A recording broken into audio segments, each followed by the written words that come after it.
Hello guys, in today's video I will be showing you how to fix Mobile Legends error problem. So the answer is easy, just go to the settings and then scroll down to the apps section and then go to the search and search Mobile Legends and then go to the storage, and here you will find this clear cache option. Click on it.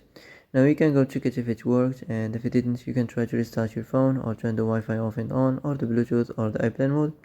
Also you can try to clear data, but be careful. If you clear data, all these applications data will be deleted. This includes all files, the settings, the accounts, the databases, etc.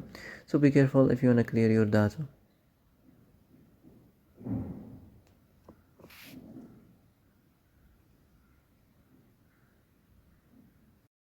And that's it for today's video. I hope this is the answer you've been looking for.